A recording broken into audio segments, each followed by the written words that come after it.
In today's video, I want to take you through how I'm preparing for software demos for my SaaS startup at the minute. Ultimately, the goal of this really is to increase our likelihood that someone goes through to the next step of our process, whether that next step is a sales review call, whether that next step is actually closing and signing the deal, right? So we want to do a few things that ultimately set us up for success to give us the best likelihood that we convert people on our demos.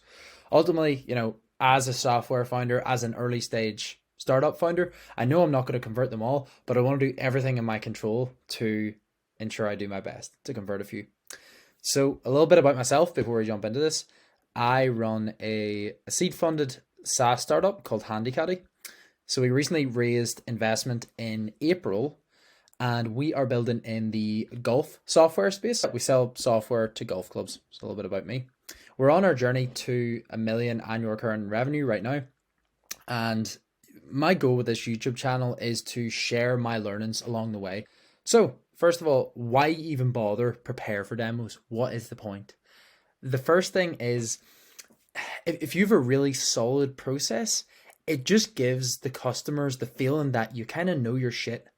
Like you've set an expectation there where you're bringing the customer through a journey of very solid steps, and they know that you've put in the effort to learn more about them, to customize your demo product to what their account would actually look like. And it just gives off a really good vibe from the start that you truly care about their problem and that you're going to be reputable and trustworthy once you actually go live and start working with them. Third of all, for me, if I have a process that I use to prepare for demos, it means for me that I'm going to be typically more consistent whenever I do my demos. And if I'm more consistent, then it makes it for me easier to track results and how I'm actually performing in demos. So let's say I had a different process for every demo I go through, then it would be very difficult for me to monitor as to what's working and what's not, because there's no consistency in the variables. So if I can replicate as much as I can each demo to almost be like a template or a cookie cutter process, with personalization to the client, then it means that I can realize what's working and what's not when I'm actually going through this. And finally, it is surprising that so many people don't prepare for demos properly, and I was certainly in that camp a couple of months ago. I was very much just show up and kind of hope for the best when it comes to calls. And ultimately, if you can prepare for demos correctly, then it is a huge competitive advantage when it comes to the consumer's mind of wanting to buy from you. A quick plug for myself. I do help a few early stage startup founders at the minute launch their products. So I work with them if you have an idea to launch a product in 90 days. If you feel that's relevant, I'll include all the links down below. So to set up for my software demos at the minute, there's a few basics that I follow and make sure I don't stray out of. The first one is, and these are all fairly obvious things. First one is timing. Without saying, it's definitely not ideal to do software demos at 4 a.m. or times where you're going to be tired or not switched on for your customer. So if you're dealing with people in different markets, it's probably useful for you to pick times whenever you know you're going to be cognitively active and firing. For me, it usually is in the afternoon, which is kind of when I'm switched on. I've got my deep work done for the morning, and then I have like demo blocks throughout the day where I can just smash it. Other really important things are sleep, so not turning up to demos tired. For me, feeling active and getting exercise in and around demos is important as well, because there's a certain degree of vibrancy you have whenever you've like worked out or went on a run before it. Again, this is just personal preference. People don't have to go for walks or do deadlifts before your demos if you so please. Just my personal preference. And finally, this year I've explored tonality in demos quite a lot. And this is counterintuitive, but I've found in my industry, the more monotone I am and the calmer I sound, it seems like my clients trust me more. So I'm sure you've been in a demo where folks go, "Hey, welcome to my demo. So in today," and they're like so full of energy, and you're kind of like suspicious because they're just like so like excited, and it gives off that salesy vibe. So I kind of approach it more calm, more monotone, and it's almost like you're going to go into a bar to have a normal conversation with a friend is how I would approach it. So I'd be calmer, more monotone, and really trying to set a relaxed environment in any demo calls I go into. Ultimately, all other factors that I'm going to mention here are kind of negligible if you don't have the basics nailed down.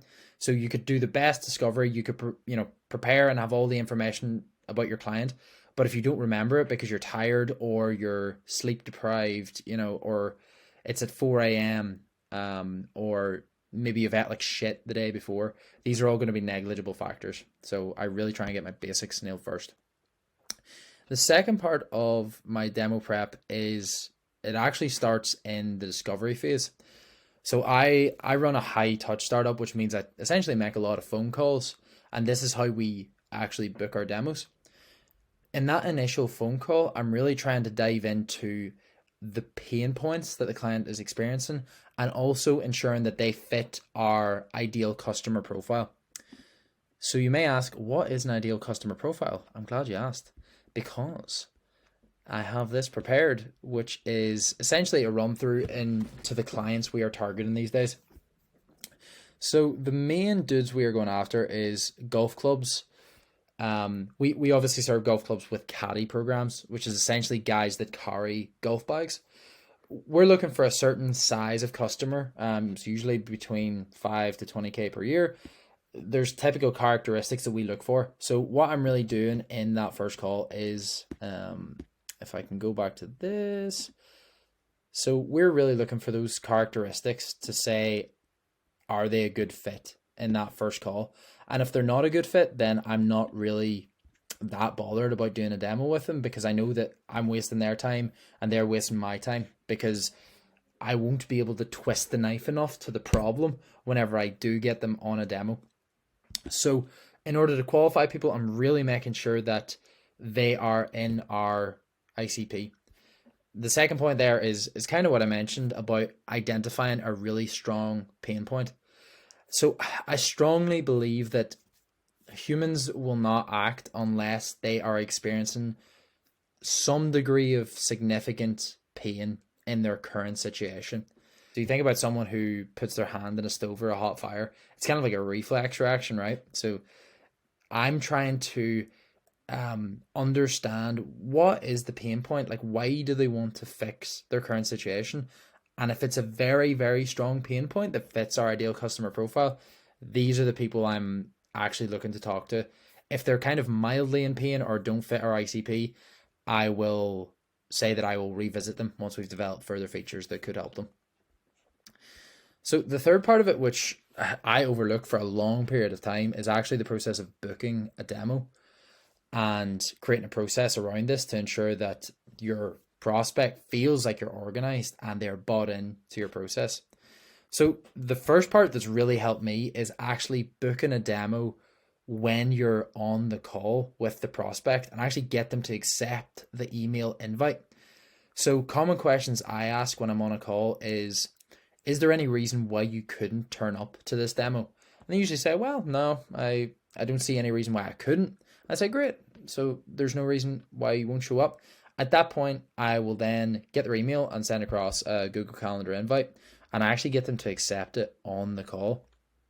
Now, if they accept it on the call with you, it's just a little bit more buy-in. It's not guaranteeing that they'll show up, but it's just a little bit more personal whenever you have got them to accept an email invite over the phone. The reason I've done all this is because for us personally, our no-show rates were like ridiculously high for a while. So over 40% is not ideal for a SaaS startup, and was particularly frustrating because we're putting a lot of effort into preparing for these demos, and then you feel like you're wasting your time if the prospects don't show up. So a few ways we've solved this is through automating email reminders. So we usually send reminders one day out from the demo. So I'll show you my current setup for my demos next week. So we have a few demos that I'll be conducting next week, and I usually, here's an example. If we just go into this, you'll see I've set an email reminder 1 day in advance and then a notification 1 hour before. I think the standard template Google gives is a notification 10 minutes before, and often if the prospect has forgot about it, that's typically not enough time for them to say that they've cancelled or to make up some bullshit reason. So you really want to hit them with an email a day before so it's in their head, and then a notification 1 hour before. So we're still kind of experimenting with that to see what the best practice is really. Also, prior to the demo, we're really keen to provide the expectations of what they're going to get in a demo well before they actually come on, and also what we need from the client. So what we've prepared is something called an indoctrination page, which is essentially a little bit of an overview about our product and what they can expect from a demo prior to it. Again, it's just building that credibility to say, we've really thought about this and we need certain things from you on the call. So these are some things that we actually do need from the prospect before the demo. And these are things that we can also use as leverage whenever we go on the call to identify a significant pain point. So these are just other things we're thinking about. The final thing, which kind of links to my previous point, is I really want to twist the knife in discovery. So twisting the knife means really making the prospect understand how bad their current situation really is. A lot of people in industries just become numbly comfortable with their current situation because they feel or they perceive that it's not bad enough to take action. So what I'm helping the person understand is your situation is really desperate or really bad, and then it goes back to that, I want to take my hand off the stove. I want to fix this.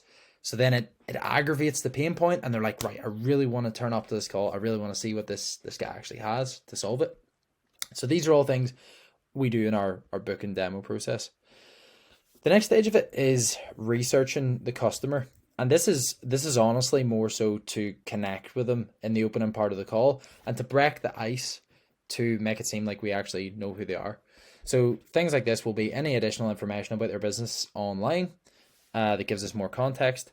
We also research the people that are going to be on the call.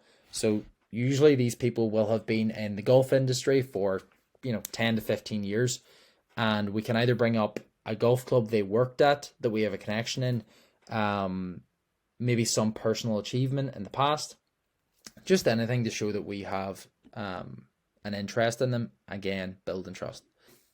The penultimate part is actually preparing our demo account and what we're going to show them. So if we go on to our staging here, what we tend to do is for clubs, we'll personalize the name of it. So we'll put the name of the club we're talking to. I might do little things like, let's say it's a club from Texas. I might put the name of a golfer from Texas. So maybe I'll say like Jordan Spieth Group, something like that. So there's little things in our product that we personalize as well, just to suit the client. The other thing as well is ensure everything's actually populated. So we'll put in a few bookings prior to the call to, we'll put a few bookings in prior to the call. There's nothing worse than, these not having profile pictures or things like that. Just little things to show you care. The final step, which is such a critical step, is actually preparing a process for the demo call. Again, a few months ago, I didn't particularly have a process for this. I just kind of went in, tried to end up. Again, a few months ago, I didn't particularly have a process for this. I just went on the call, tried to identify some sort of pain point, but there was no real science behind what I was doing. So I've created, a general template and what I'll follow typically when I go through demos. One thing that's really helped me is actually setting the tone of how the call goes at the start. So laying out a template on, what the customer should follow. And it's funny because I feel like the prospect you're talking to, I think they actually do want to be led through. I don't think they want to be in control of the situation. So if you can say, hey, this is how these calls typically go. and they see you're organized, then they'll be more than willing to follow your template in most scenarios. So I've got various stages that I walk the person through. This is the discovery, so identifying the pain point, twisting the knife to make them feel an intense pressure. We want to make sure that I understand what the next steps are. So I start asking earlier on, who are the decision makers going to be in this process? So then I know, is it going to be a sell on this call, or is it just going to be booking a meeting to the next one? I also have little sections, and this is probably a separate video on what my demos actually look like. But we educate the clients on trends in the industry. So why people are adopting software in the industry and what they're missing out on if they don't. And then it goes right through to the point at which we're conducting the demo. One of the things I've learned over the years is that prospects really don't care about your product. They just care on how it's going to solve their problem. So in that discovery phase, all I'm really doing is listening to what their problems are, and then thinking in my head, okay, we have this feature, this is what solves their problem. And then telling that story of how our feature will solve their problem, instead of just giving like an onboarding instruction as to how our product works. And then after that, we talk a little bit about onboarding, training, and support. And a big thing for us is actually booking a meeting from a meeting. So usually our first calls are discovery. So that's actually understanding the pain point. The next call will be more of a sales review call. So making sure that the budget fits everyone and that they're actually willing to move forward. So I'll also book another call, and that will typically be with the person I've showed and also decision makers. I talked about this in my previous video where we got a lot of objections and a lot of no's because we weren't there to answer objections. So we try in the next call to get all decision makers on the call so I can handle anything that comes up. So this is the current process that I use to prepare for demos, but would be cool to hear how you're doing your demos, or if you have any further thoughts. And let's reach that milli ARR together. Let's go.